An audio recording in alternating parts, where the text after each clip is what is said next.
tu voz, la mía y la de todes. Aquí empieza el podcast de Eva. En México, 7 de cada 10 mujeres han vivido algún tipo de violencia de género. También son ellas quienes viven más violencia familiar. En 2021, solo 7.1% de las mujeres que la experimentaron presentaron una queja o denuncia, de acuerdo con la encuesta nacional sobre la dinámica de las relaciones en los hogares. Y 9 de cada 10 que han vivido violencia física o sexual a lo largo de su vida decidieron no denunciar o pedir algún apoyo. Hoy vamos a platicar con una especialista que ha hecho un trabajo impresionante para que realizar una denuncia no nos suene complicadísimo y que podamos hacer cumplir nuestros derechos. Muy bienvenida por segunda ocasión, Leslie Jiménez Ursúa. Muchas gracias por la invitación. Hola a todos. Un gustazo. Leslie ya estuvo con nosotras en la temporada pasada, aquí en el podcast de Eva, para explicarnos qué es la jurisprudencia feminista y pueden encontrar este episodio. Y bueno, en esta ocasión vamos a hablar de otro tema bien interesante. Leslie Jiménez es licenciada y especialista en Derecho Penal y maestrante en Derecho por la UNAM. Se ha desempeñado como servidora pública en instituciones gubernamentales de Procuración de Justicia y Seguridad Ciudadana, así como abogada postulante en organizaciones de la sociedad civil. Actualmente es coordinadora de proyectos de impunidad cero e incide en un proyecto de socialización del derecho penal para la atención de violencia de género. Qué interesante conocer sobre ti, Leslie. Gracias. La labor tan increíble que haces en Impunidad Cero y en denuncia.org. Y justo me gustaría que empecemos a hablar sobre esa labor, ¿no? Es una labor gigante para dar a conocer todo lo vinculado con los procesos de denuncia que muchas veces desconocemos o que pensamos que son complicadísimos, ¿no? Entonces me gustaría que nos contaras con qué recursos cuentan, cómo podemos beneficiarnos de la información tan útil que trabajan ahí toda la equipa.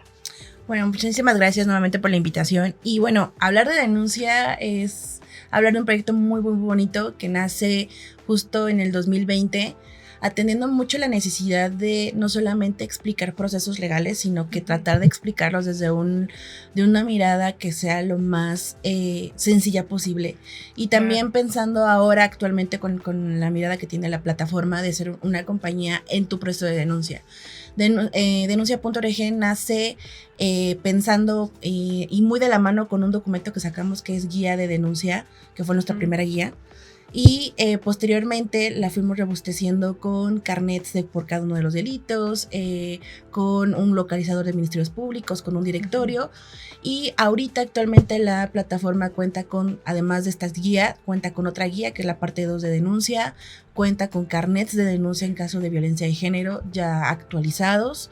El último carnet que acabamos de lanzar que es de violencia familiar, pero también cuenta con infografías, cuenta con videos, cuenta con diferentes materiales más didácticos para explicarte cierta clase de delitos, aunado a que el directorio lo actualizamos el año pasado, entonces ya es un directorio que contempla muchísimas más organizaciones y el localizador también está actualizado. Entonces ahorita podemos hablar que denuncia es esta herramienta de compañía en tu proceso de denuncia, en tu proceso de acudir al Ministerio Público, y también seguimos intentando hacer que denuncia sea este referente, no solo para cuando vayas a denunciar, sino que también sea un referente para cualquier aclaración de dudas en términos legales y que también pueda ser útil para incluso personas no abogadas o estudiantes de derecho.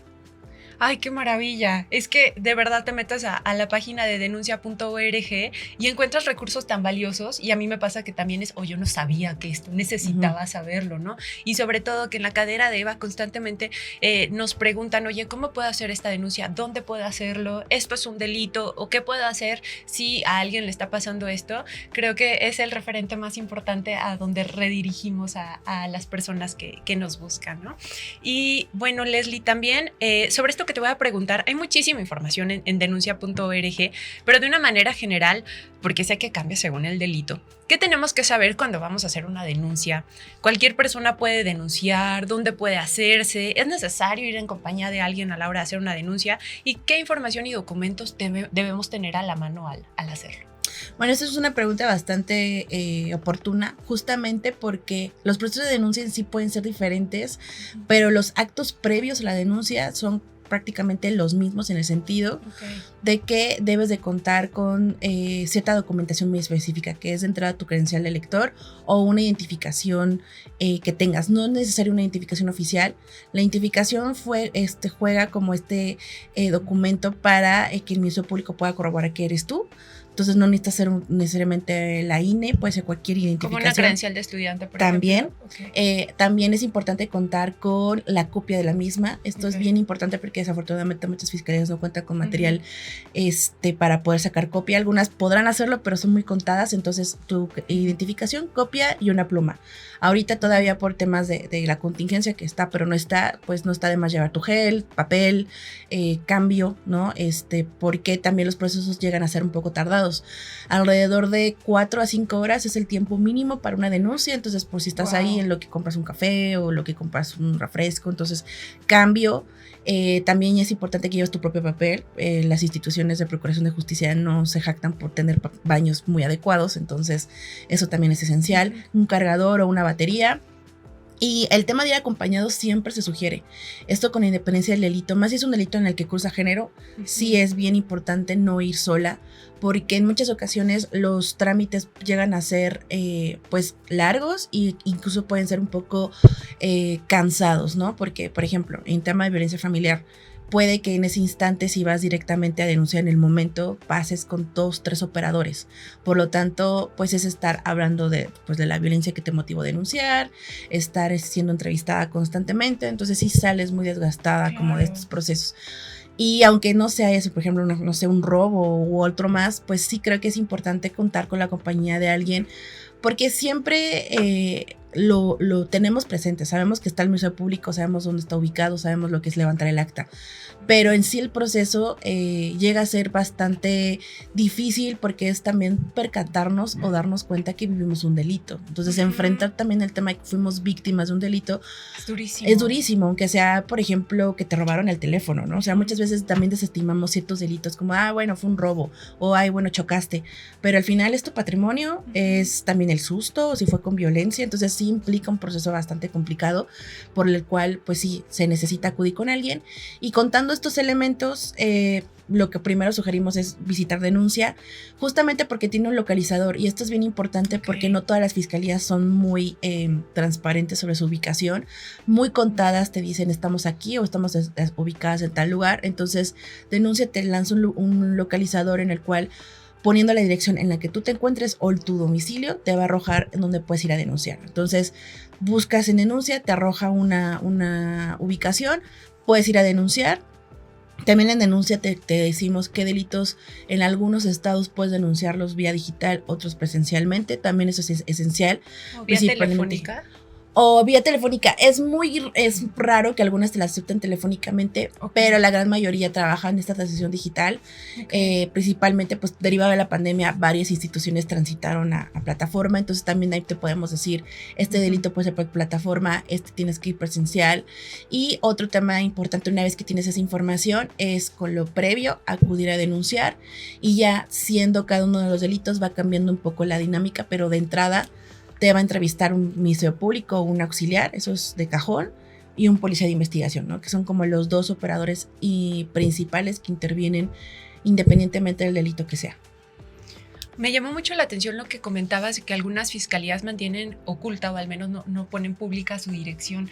¿Sabemos a qué se debe esto? Y también preguntarte sobre cuál es la diferencia con un ministerio público y cómo podemos saber cuál nos corresponde. Esta pregunta sobre las ubicaciones me parece que viene más por un aspecto de que no hay un cuidado de actualización de sus páginas. Desafortunadamente, algunas instituciones les vino la pandemia como muy de sorpresa.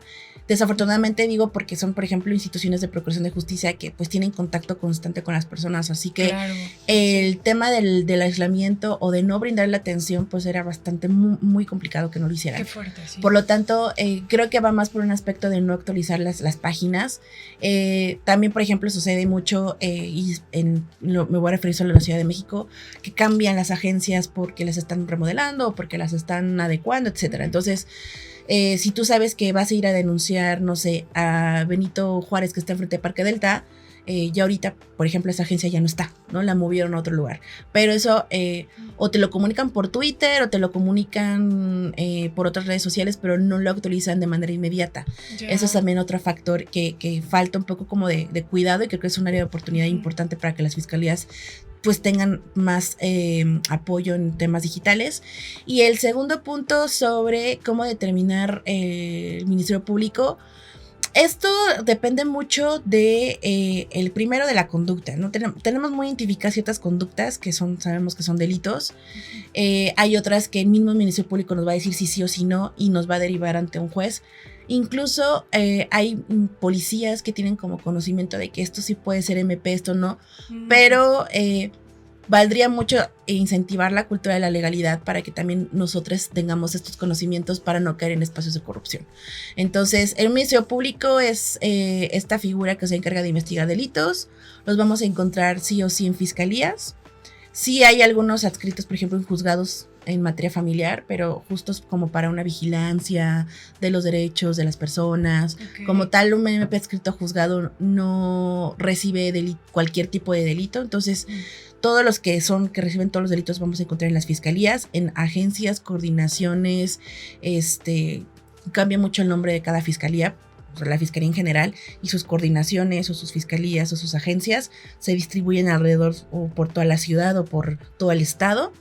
Y la pregunta también la voy a dirigir porque cuando acudimos al Ministerio Público vamos a ver mucha gente. Siempre vamos a ver que hay bastantes personas de un lado de la barandilla o cruzando alguna clase como de separación. Vamos a identificar que es un Ministerio Público, que es un servidor público el que me está atendiendo, si lo vemos en el identificador. Siempre, casi todas las fiscalías tienen identificadores. Si no tienen identificadores, hay que verle el carnet, credencial o gafete, porque sí sucede que en algunas tienen personas que les ayudan o que les apoyan y que a veces no me está tratando el servidor público o a lo mejor no me está negando el servicio a alguien que no es de la fiscalía, así que sí es nuestro derecho pedirle que me enseñe su gafete o que me diga con quién estoy tratando si no está en el identificador. Y además del Ministerio Público, que es el titular o el que trabaja, vamos a encontrar ayudantes que sí son trabajadores, que también tienen que tener gafete, que se les llama o auxiliar ministerial o oficial secretario o asistente, o sea, va cambiando el nombre. Y vamos a también encontrar ahí mismo policía de investigación. Entonces, todos están en el mismo espacio. Y para identificarlos sí tenemos, insisto, el derecho de pedirles enséñame tu gafete o dime cuál es tu nombre para verte en el identificador, justo para evitar como que me está tratando o atendiendo a alguien que no es de la fiscalía y que no sea un servidor público. Órale, Leslie, nos acabas de poner un panorama súper interesante. ¿Y quiénes pueden poner una denuncia? ¿Quiénes pueden hacerlo? Bueno, en estricto sentido, todas podemos presentar una denuncia, solo que va cambiando un poco el requisito de procedibilidad, es decir, el requisito legal, cuando son delitos de querella o delitos que se les conoce como oficiosos. Los delitos de querella son aquellos que nos afectan directamente por afectación de nuestro patrimonio, nuestra integridad, de manera directa. Como la violencia física. Como la violencia, por ejemplo, la violencia familiar es un delito que se investiga de querella, salvo algunas excepciones que ahorita voy para allá. Un robo, por ejemplo, un daño a la propiedad, amenazas, discriminación, es una afectación directa. Yo puedo ir directamente a denunciar. ¿Puede ir alguien más a denunciar por mí? Sí, pero se tiene que legitimar esa denuncia. Entonces es muy probable que, por ejemplo, yo haya vivido una discriminación, que alguien se haya dado cuenta y vayan a denunciar de que, oye, es que yo me di cuenta que ella vivió violencia. Es muy probable que le diga al Ministerio Público que no puede iniciar la investigación porque no viene la persona afectada. Entonces sí es esencial que la víctima, no estoy muy a favor de la etiqueta víctima de la palabra, pero legalmente así está, que la víctima vaya a denunciar. Los que son oficiosos son aquellos que afectan pues básicamente a la sociedad y que tienen una afectación muy específica en grupos de vulnerabilidad. Por ejemplo, en la Ciudad de México, en lugar de hablar de delincuencia organizada o de narcotráfico, hablamos de narcomenudeo. Entonces, todo lo que tiene que ver con la compraventa de estupefacientes es un delito oficioso, ¿no? Afecta a la sociedad. Otro delito que también es oficioso, por ejemplo, es aquellos que se cometen, por ejemplo, contra aspectos como la vida, que es por ejemplo un homicidio. Ahí sabemos perfectamente que la persona que desafortunadamente fue privada de la vida no puede manifestarlo, entonces a pesar de que la persona directa falleció y es la víctima directa, se considera un delito contra la sociedad porque atenta contra el orden, la ley, la buena organización, etcétera, ¿no? Entonces ese feminicidio, por ejemplo, delitos cometidos en contra de niñas y adolescentes también son oficiosos.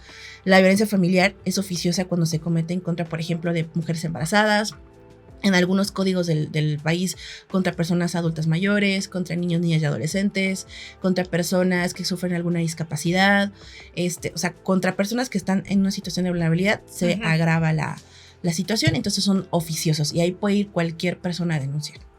Ok, muchas gracias, Leslie. Y esto lo relaciono mucho porque la denuncia pública creo que sobre todo últimamente ha sido un recurso bastante frecuente ante la desconfianza en las instituciones y creo que ya nos has adelantado un poquito, pero ¿qué están haciendo las instituciones para que volvamos a confiar en ellas? Bueno, la desconfianza es un factor bien importante en el momento de acudir. De hecho, el MVP del año pasado, justamente, que es esta encuesta de victimización, hablaba un poco sobre que uno de los factores por los cuales no vamos a denunciar es eso, la desconfianza. Creo que las fiscalías están intentando hacer su trabajo en la medida de lo posible, porque recordemos que desafortunadamente las fiscalías tienen un presupuesto bastante limitado, lo cual es un factor que sí es muy importante al momento de ver los trámites que se dan, ¿no? Pero tal decía, por ejemplo, la copia.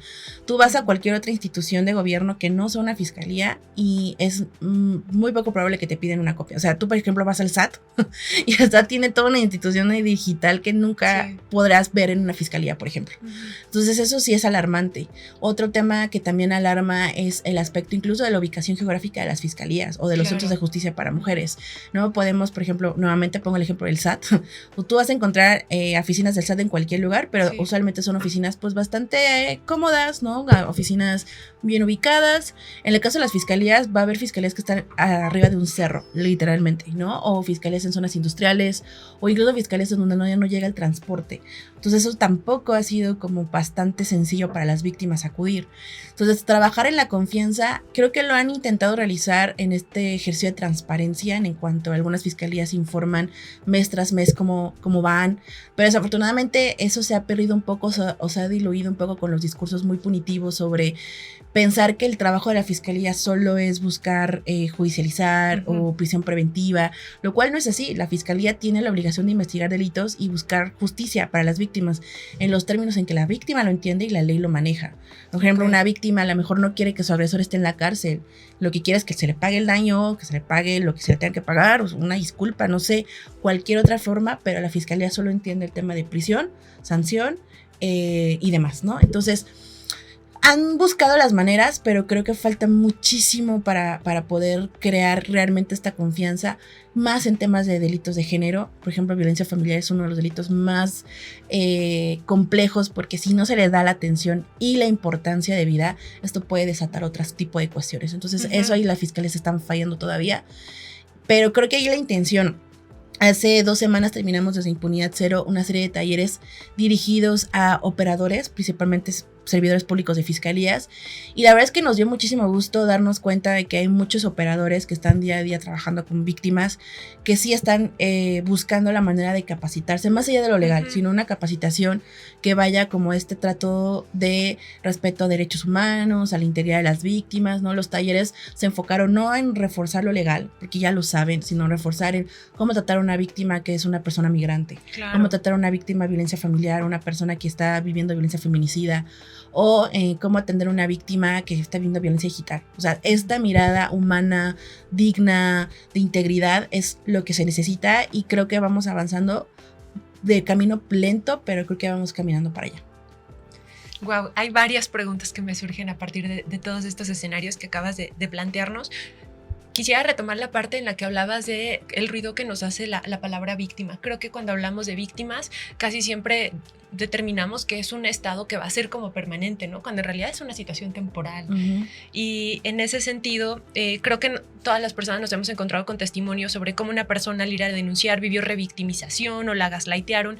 Y justo quería preguntar de qué protocolos existen actualmente para prevenir esta situación y sobre todo qué derechos tenemos quienes denunciamos un delito.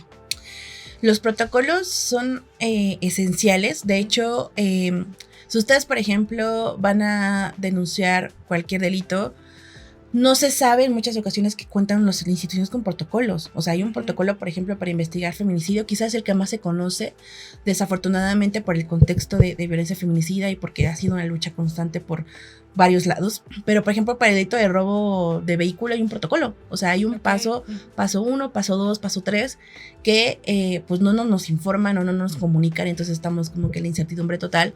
Sí. Entonces los protocolos tienen que ser públicos, o sea, los protocolos tienen que ser lo más transparentes posibles para que las personas que van a denunciar sepan qué me espero, claro, principalmente, sí. Porque también estás viviendo este proceso de violencia institucional traducida como delito, vas a denunciar y te enfrentas a una incertidumbre de no saber, 1, qué va a pasar, 2, cuánto tiempo voy a estar ahí y 3, qué me espera del proceso.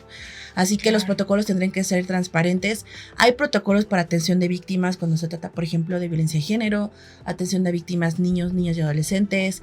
Hay una gran deuda por parte de las fiscalías para protocolos para atención de personas LGBTQ+, porque algunas fiscalías no las tienen o son protocolos ya muy viejitos, que no identifican, por ejemplo, el gran paraguas que implica la comunidad trans, no está identificado en muchos protocolos. Entonces eso es una gran falla también, porque el trato y los delitos que pueden vivir son muy diferentes y evidentemente el acercamiento a la fiscalía también es muy diferente. Entonces eso tampoco lo tienen.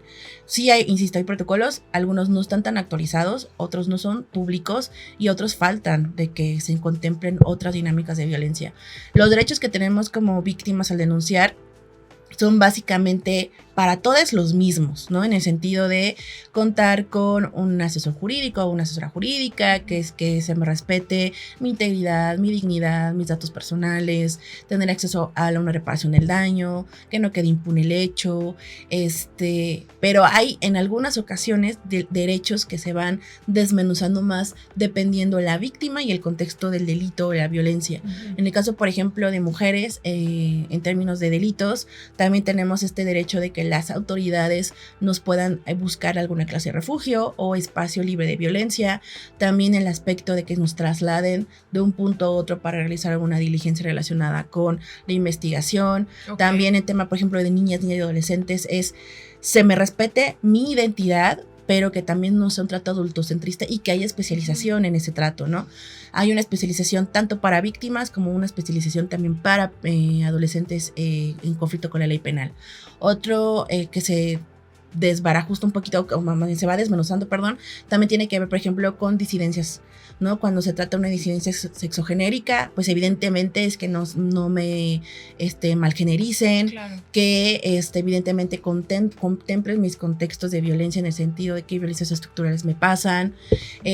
Uno también súper básico, que es cuando voy a denunciar, me den un lunch de comida. O sea, cuando vas a un CEJUM, que es un centro de justicia para mujeres, se les da el lunch de comida porque se sabe que es un proceso de alrededor de 5 o 6 horas. Entonces, se les da lunch. Eso no sucede desafortunadamente en todas las fiscalías, pero en los centros de justicia sí. Entonces, cada uno de estos derechos va bajándose de manera diferente cuando se trata de víctimas muy específicas. Uh-huh.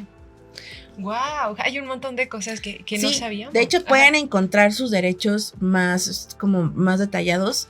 Yo sé que no está como muy socializado, pero también es importante que luego le echemos un ojito a los documentos legales.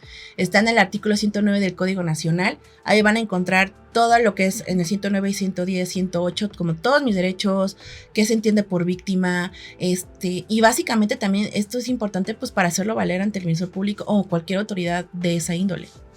Gracias, Leslie. Sí, nos ayudas a entender muchísimo mejor y justo acercarnos a estos recursos. También me surgió la duda si hay algunos casos en que la denuncia no tenga una resolución o en qué situaciones en particular podría ocurrir que al hacer la denuncia no pase nada, por ejemplo. Bueno, la resolución de carpetas es otro tema que luego nos enfrentamos porque nos quedamos solo como, ok, ya denuncié, ya lo logré, ya vencí el sistema, ya pude iniciar mi carpeta, pero luego viene ahora el proceso de integrar la carpeta o de buscar que esa carpeta vaya para algún camino.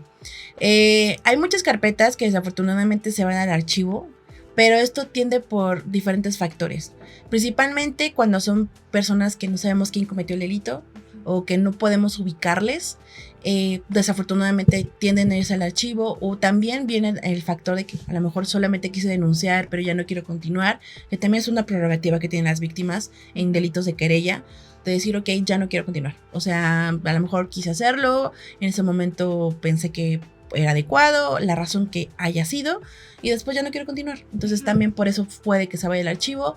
O la otra también, que es muy raro que suceda, es que no sea un delito, ¿no? En la investigación, a lo mejor el Ministerio Público advierte que a lo mejor no es un delito, que es un hecho de carácter mercantil, civil, familiar, u otro, y que al final pues el Ministerio Público puede decir, no soy competente, pero tiene que informar cada una de todas las razones por las cuales la carpeta no pueda ir ante un juez. Siempre el Ministerio Público tiene que argumentar y decir por qué. Y eso lo vamos a encontrar en un documentito que es como su resolución o su determinación de archivo, que el cual nosotros como víctimas tenemos el hecho que nos notifiquen, que lo podamos leer y que digamos, ok, aquí el Ministerio Público está diciendo que ya no puede continuar con la carpeta porque no es un delito, no hay elementos, etcétera, pero lo tiene que decir para que yo a su vez tenga el derecho de inconformarme si es que así quiero. Gracias, Leslie. Qué interesante. Y la verdad es que mientras estás hablando pienso en un montón de ejemplos y entonces resulta súper ilustrativo lo que nos vas compartiendo. Y pienso también que recientemente Denuncia.org acaba de publicar una guía para denunciar violencia doméstica, violencia familiar, ¿no? Y quisiera que nos cuentes un poquito más de por qué es importante que distingamos la denuncia de este tipo de violencia de la de otros delitos. Este material surge justamente porque tenemos la necesidad de visibilizar esta violencia. Desafortunadamente es el elefante blanco en las habitaciones y en las casas y en las conversaciones, porque es una violencia que se presenta mucho en los entornos privados. Ya teníamos en impunidad un carnet que es para violencia de género, en el cual este carnet contemplaba muchos delitos, ¿no? No solamente violencia familiar, pero precisamente a partir de lo que hemos advertido de que gran parte de las violencias que se viven en espacios privados trascienden y desembocan a violencias más graves como por ejemplo feminicida. Claro. Tuvimos la necesidad de nombrar esta violencia, de darle su propio espacio, porque también parte mucho que las autoridades veten las violencias de género en una misma bolsa, todas las violencias. Y la verdad es que no, las violencias de género son muy diversas y que a su vez, a partir de otras identidades, se agravan. Entonces la violencia familiar es una violencia que no solamente vive por género, sino se vive por temas socioeconómico, geográfico, entre otras razones más. Por lo tanto, en este documento intentamos hacer tanto el carnet como la guía, porque el carnet, si bien recoge lo que ya tenemos en otros documentos, sí ya pone ejemplos más específicos, ¿no? De violencia familiar puede ser el pellizcón, el empuje, que te empujen, o incluso hasta que te nieguen comprarte lo que tú quieras porque manejan tu dinero, el que te cambien las chapas, el que te celen, el que cualquier cosa. Es una escala que te vamos poniendo ejemplos y te vamos dando también herramientas de denuncia. Y en la guía, que fue también un documento que nos sentimos pues bastante contentas, porque no solamente te estamos dando como las herramientas penales, sino también vemos que la violencia familiar es una violencia que es tan sistémica que también se presentan en procesos familiares o divorcios, etc. Entonces también contemplamos esta parte para explicarte cómo puedes hacer de manera muy general un proceso de divorcio, alimentos, a qué derechos tienes, qué puede pasar en esos procesos, cómo puedes incluso acudir a un juzgado, que también es otro escenario jurídico muy diferente y complejo. Entonces estos documentos están enfocados justo en eso, en nombrar esta violencia, darle pues esta importancia y también darle las herramientas a partir de estas violencias. Fíjate que cuando revisé el carnet me pareció fantástico. Yo dije, wow, porque para que conozcan un poquito y después se metan a denuncia.org, les cuento, es como tu carnet de vacunación o de seguro social, ¿no? Donde puedes irme documentando absolutamente todo tu proceso de denuncia. Así no se te pasa ningún número de folio, fecha, nombre de la persona funcionaria. Entonces me parece que es una gran herramienta y cuando lo vi dije, oh, ¿cómo se les ocurrió? Está fantástico, porque cuando vas a denunciar vas un poquito bastante con toda la incertidumbre de a ver qué me dicen y a ver qué procede, y ahí viene cuáles son tus derechos, en qué te tienes que fijar, cómo tienes que ir preparada. Entonces me pareció muy bueno. Y también en ese sentido quería preguntarte ¿cómo se les ocurrió este carnet? Y me imagino que tiene que ver mucho con todos los datos que tenemos de informes y de estadísticas sobre quiénes son quienes más denuncian en nuestro país y cuáles son los delitos más frecuentes como mencionaba al principio, aquellos que pues, no se denuncian, ¿no? Sí, desde que surgió Impunidad Cero, se ha justamente dedicado a visibilizar, además de hablar de corrupción y de impunidad, qué es lo que presenta o qué escenarios se presentan ante estas dos dinámicas. Y la impunidad se presenta principalmente en los espacios que se desenvuelve las fiscalías, las procuradurías, porque justamente es el primer cuello de botella que surge, luego vamos a encontrar más, pero es el cuello de botella en el sentido de si me atienden, no me atienden, esa carpeta para dónde va, el primer punto de contacto de la ciudadanía con las instituciones gubernamentales en hechos o contextos violentos como lo son los delitos. Entonces, a partir de ahí surge la idea de crear este carnet, como les comentaba, el primer carnet que nace es el carnet para violencia de género, que se hace en impunidad por ahí del 2019, 2020. Y a partir de este material comenzamos a trabajar ya en otros. A mí ya me tocó esta como segunda vuelta del carnet, lo cual antes de que yo entrara, por ejemplo, a impunidad, siempre recomendaba mucho el carnet, porque justamente es esto, no es como un carnet del seguro social o cuando vas al médico y que te permite documentar absolutamente todo, y no solamente eso, te permite preguntarte y responderte algunas cosas que en ese momento necesitas saber. Por lo tanto, hemos intentado respetar esta esencia del documento y a partir de ahí también explorar otras herramientas que surgen a partir de este tipo de documentos para poder hacerlo más posible fácil o pues llevadero el proceso de denuncia.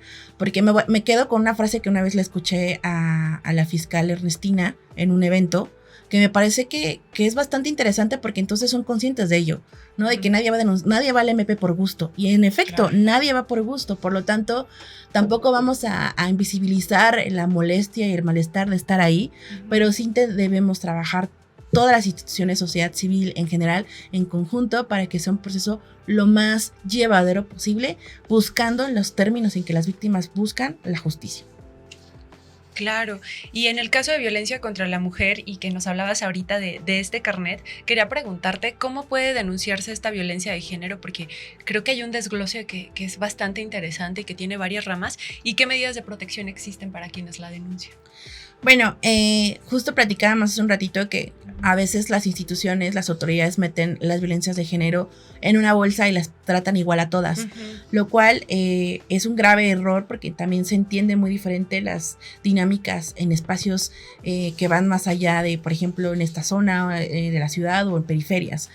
Entonces, las violencias de género las vamos a identificar cuando son aquellas violencias que por la razón de identidad de género nos generan más molestias, más malestares y nos oprimen de manera diferente. Entonces, por ejemplo, vamos a encontrar, además de violencia familiar, vamos a encontrar los delitos de violencia sexual, que son también una de las violencias más presentes, desafortunadamente.